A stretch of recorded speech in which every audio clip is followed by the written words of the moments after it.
أستغفر الله العظيم. هي الكمانجة بقت من العبادات ولا لازم نفطر الأول؟ ده مش رمضان، ده مسلسل درامي عالي الإنتاج. هو رمضان بقى له فلتر جديد على الانستجرام؟ بس احنا شعب متطور، زمان كان الكرم ودلوقتي بقى الكراميل على الكنافة 150 جنيه القطعة.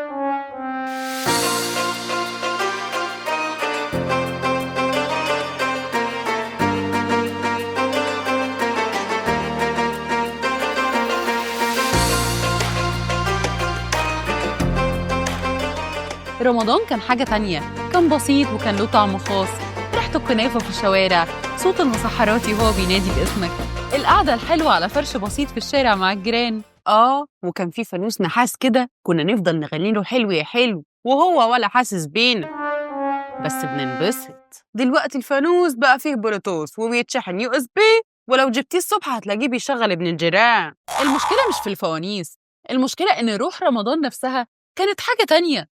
انت ساكته ليه؟ انت مش بتسالي كتير كده ليه؟ ده انا بقول السلام عليكم الاقيكي جايه بتردي عليا ليه السلام مش الرحمه؟ وليه البركه مش داخله في الموضوع؟ انا متعوده اشوف حاجات غريبه في رمضان، زينه على شكل ميسي، فانوس بيتكلم صيني، بس ده مالك يا بلاشرو؟ حد اخد اخر بلحه من طبق البلح بتاعك يا اختي؟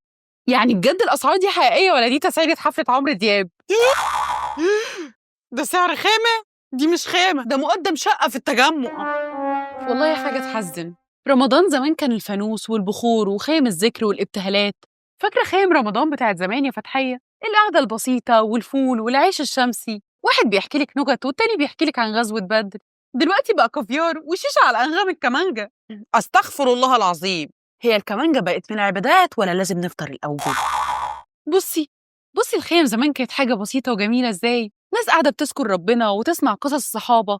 دلوقتي بقت كراسي فخمة، بوفيه مفتوح، تدخل تلاقي دي جي وشيف إيطالي بيعمل لك بيتزا على الطريقة الرمضانية، والويتر بيقولك تحب الكافيار على الطحينة ولا على البابا غنوج. أنا داخلة خيمة رمضانية ولا حفلة سفارة أسبانيا؟ كافيار على الطحينة؟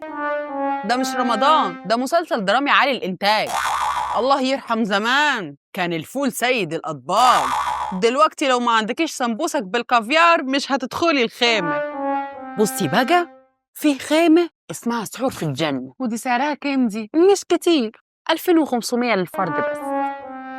بس ده مش سحور، دي ليلة في منتجع 7 نجوم. لشروق الأسعار لازم تبقى غالية عشان الفخامة. مش كتير يا فتحية 2500 للفرد الواحد؟ مش زي خيمة السنة اللي فاتت اللي كانت برعاية مصنع البلاط والدي جي كان بيدندن مع البلاط وهو بيتلزق. هي مش فكرة الفخامة بس، الموضوع بقى شو، الناس بتروح عشان تتصور وتحط ستوري، مش عشان تحس بجو رمضان خالص. هو رمضان بقى له فلتر جديد على الانستجرام؟ طب خلينا نتكلم بجد. انت عارفة ان اصل الخيمة الرمضانية مش حاجة جديدة، دي كانت موجودة اصلا من ايام الفاطميين، وكانوا بيعملوا شوادر ضخمة جدا للعزايم والموائد. ايوه، يعني زمان الواحد كان يدخل ياكل ببلاش، دلوقتي لازم يبيع دهب امه علشان يعرف يسدد الفاتورة. العباسيين كمان كانوا بيعملوا خيم لاستقبال العلماء والشعراء، وكانت مليانة حلقات علم وذكر. يعني الخيمة زمان كانت للكرم مش للبزنس. بس احنا شعب متطور، زمان كان الكرم ودلوقتي بقى الكراميل على الكنافة 150 جنيه القطعة. يا بلاشروك ده بقى بيزنس رسمي.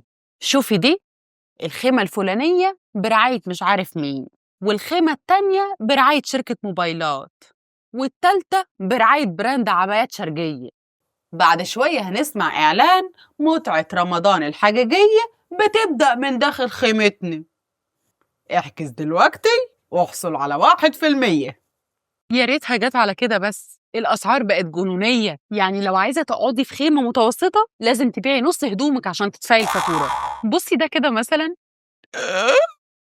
ده سعر قاعدة ولا مقدم عربية زيرو؟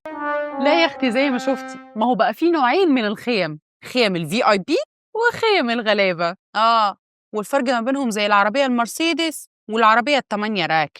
خيم الفي اي بي فيها حاجات غريبة، كأنك داخلة حفلة من حفلات مهرجان كان، إضاءة ومؤثرات ومطربين بيحيوا الليلة. وبعدين تلاقيك قاعدة في خيمة فخمة المية فيها ب40 جنيه، يعني هتدفع مهرها الأول قبل ما تشرب، وبعد ما تشربها ترفع راسك للسماء وتقول الحمد لله الذي رزقنا بها بعد أن كنا عنها من المحرومين. بس السؤال بقى، ليه الناس بتدفع المبالغ الخرافية دي في خيم رمضان؟ استعراض اجتماعي؟ هروب من الواقع؟ ولا فعلا الناس بتدور على تجربة مختلفة؟ بصي، هو مزيج من كل ده. في ناس بتحب الفشخرة، وناس تانية خلاص بقت عادة، كل سنة لازم نحجز في أغلى خيمة، ولو ما حبيتش الصورة مش هنزلها على الانستجرام.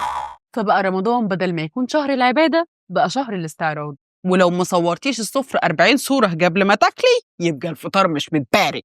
بس في النهاية رمضان مش محتاج كل ده يا فتحية، رمضان محتاج روح مش فلوس. يا بلا شروق رمضان كان كريم، دلوقتي رمضان بقى بيزنس كلاس.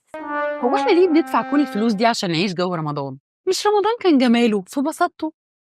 يا اختي زمان كان الواحد يروح الخيمة يقعد مع ناس ما يعرفهمش ويخرج صاحبه، دلوقتي تدخل الخيمة ومحدش شايف حد وكله ماسك الموبايل بيصور السفرة اللي قاعد عليها. بجد رمضان مش محتاج منك انك تكون غني علشان تعيشه، رمضان محتاج قلبك يكون حاضر مش حسابك البنكي. ومن مكاني ده بناشد الكل، ليه ما يبقاش في مبادرات تعمل خيم للي عايز أجواء رمضان بجد، مش حفلة تنكرية للمليونيرات؟ ليه ما يبقاش في مبادرات تطوعية تعمل خيم للعيلة والصحاب بأسعار آدمية؟ مش لازم يعني تكون مغطاة بورق الذهب عشان نحس بجو رمضان. بالظبط، رمضان مش لازم يبقى استعراض، رمضان يبقى روح، رجوع للحاجات اللي بجد بتخلي الشهر ده مميز. وما تنسوش، اللي يلاقي خيمة أسعارها آدمية يبعت لنا دعوة VIP.